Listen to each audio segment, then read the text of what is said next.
Young and the Restless. Jack, Billy, and Kane team up to undermine Victor. We're going to talk about why Jack is planning this pivot, and why he may embrace Billy's desire to work with Kane to topple Victor. The reason why Jack is considering it makes total sense, but it is a dangerous game. Young and the Restless. Everyone finally back home in Genoa City. As of Thursday, everybody is back in Genoa City, and they're all preparing for war because of Kane and the events that happened in Nice, France. We'll see Victor and Nikki Newman, Melody Thomas Scott, calling a family meeting to address the threat of Kane, who is indeed planning big things. Victor let Kane know before they left France that he knew about all the real estate purchases in GC, including the GCAC. Victor openly declared war on Kane. The problem is, Victor's already fighting other wars on two fronts. One with Billy and another with Kyle Abbott, Michael Mealer, that Jack is taking very personally. And that's where everything gets really interesting. Young and the Restless. Newmans versus Kane. Victor warns the family about the huge threat of Kane and wants to circle the wagons for the Newmans to strategize on how to stop Kane. Already, Victoria Newman, Amelia Heinley, and Adam Newman, Mark Grossman, are plotting to try and figure out Kane's next move in the real estate market so they can shut him down and beat him to the punch. Nikki and Victor already know that Kane is coming for Chancellor. What they don't know is Kane's coming for a lot more than that. All of the Newman businesses, including the flagship company Victor founded, Newman Enterprises, and also Newman Media. Kane's planning to take over Jabot as well. He told Phyllis Summers, Michelle Stafford, that Kane might soon get a sweet deal from Jack that has him forgetting about taking over Jabot and only focusing on Newman-owned businesses. So the question is, why would Jack partner up with Kane? Jack was just raging about Kane's actions in France costing lives. Young and the Restless. Jack picks the lesser of two evils. But it's one of those things. The enemy of my enemy is my friend. Victor is Kane's enemy. And he's also Jack's enemy. That is why Jack wants to be Kane's friend. Not because Jack wants to fight with Victor, but because the mustache isn't going to stop.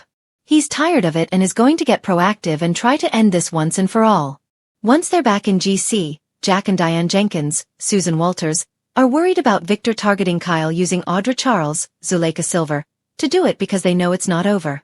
Kyle told his parents what happened in France.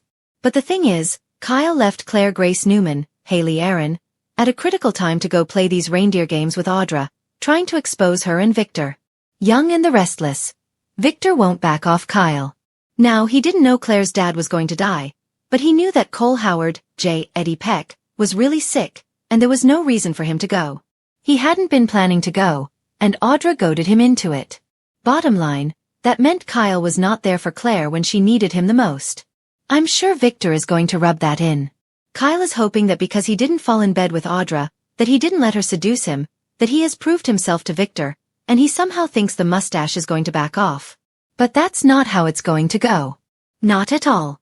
Instead, Victor is angrier than ever about Claire and Kyle.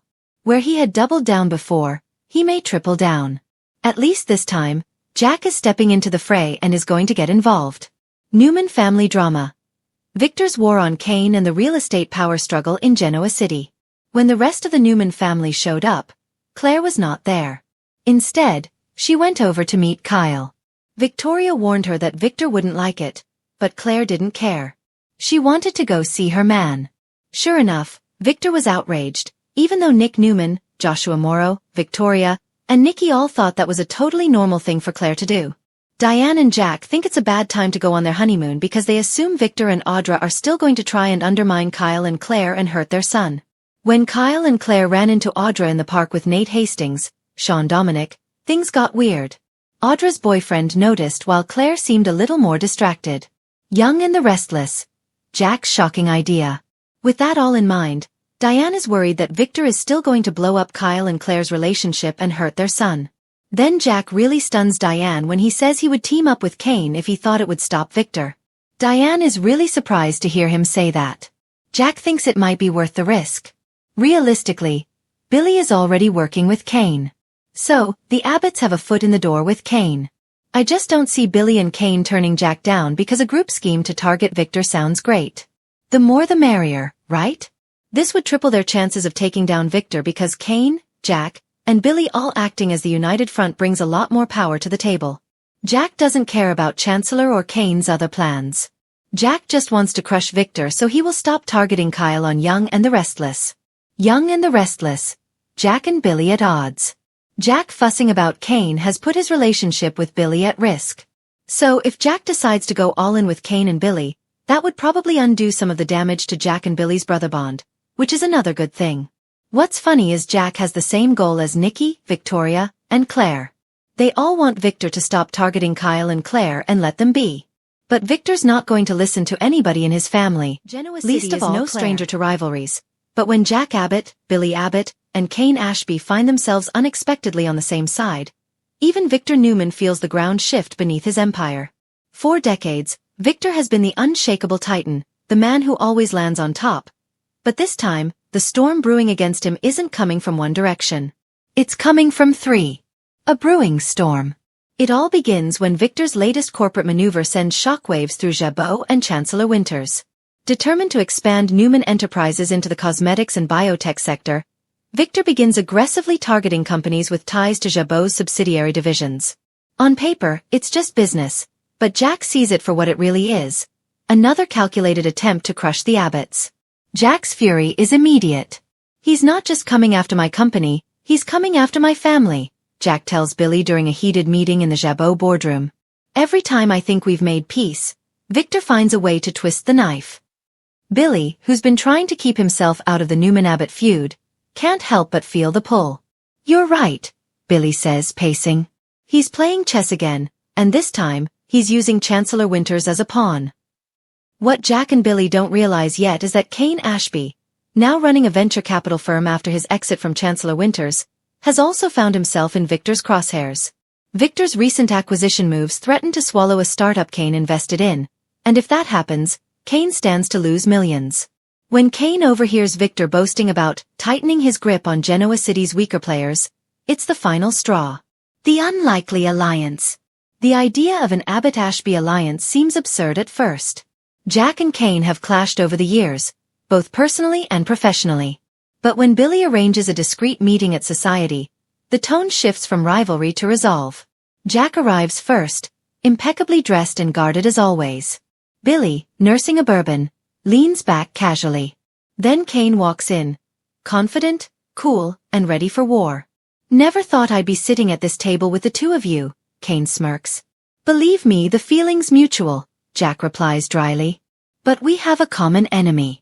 And if we're going to stop Victor, we need to do it strategically.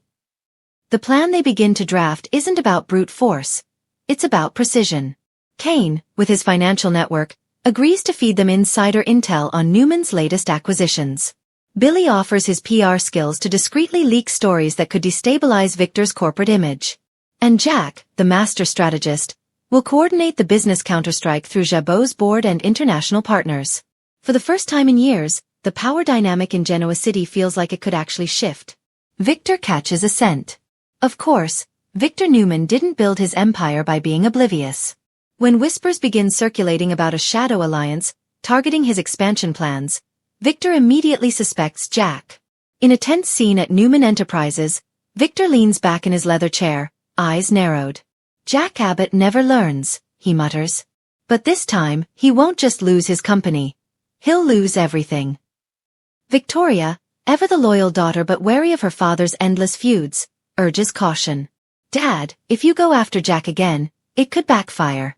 The market's unstable. We can't afford another corporate scandal. But Victor just smirks. When have I ever worried about playing nice? Soon, Victor sets his own plan in motion, launching a charm offensive to lure Kane back into his good graces. He invites Kane to the ranch for what appears to be a friendly conversation. Kane, Victor says smoothly, pouring him a drink, I know ambition when I see it. Why align yourself with the Abbotts when you could be standing beside me? Kane, always the smooth talker, plays along. Maybe I'm just keeping my options open, Victor. But Victor sees the flicker of defiance in Kane's eyes, and he knows he's being played. The first strike. Weeks later, the alliance makes its first move. A leaked report hits the business press, suggesting that Newman Enterprises' new division is under SEC scrutiny for questionable financial practices. While the accusations are unfounded, the timing is impeccable. Stockholders panic, and Victor is furious. At Jabot, Jack reads the headline with a cool smile. That should slow him down, he tells Billy. But Billy, ever the gambler, warns, you know Victor's not going to take this lying down. Jack leans back in his chair, voice calm but deadly serious. I'm counting on it. Meanwhile, Kane works behind the scenes to pull investors away from Newman's venture.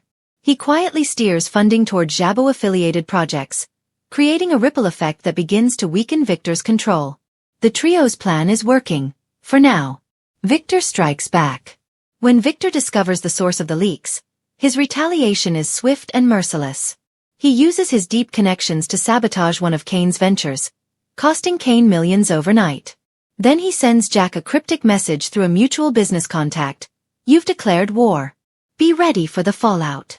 Billy, caught in the middle, begins to question whether they've gone too far. Jack, he's not just angry, he's out for blood. What's next? You think he won't drag our families into this? Jack, though visibly shaken, remains resolute. He already has. Every time Victor comes after Jabot, it's personal. This time I'm not backing down. The breaking point. The alliance starts to fray under the pressure. Kane, reeling from financial loss, begins to wonder if he's just collateral damage in another Newman-Abbott feud. Billy's conscience gnaws at him. He can't shake the feeling that things are spiraling beyond control. In a heated confrontation at society, Kane slams his glass down. You two have your family name and your companies to fall back on. I don't. Victor just wiped out half my portfolio. Jack's tone softens. We'll make it right. I promise. Kane glares at him. Promises don't pay the bills, Jack. Billy, always the peacemaker between chaos and loyalty, steps in. We've already gone this far. If we pull out now, Victor wins. Let's finish this. After a long silence, Kane nods. Fine. But if we're doing this, we're doing it my way.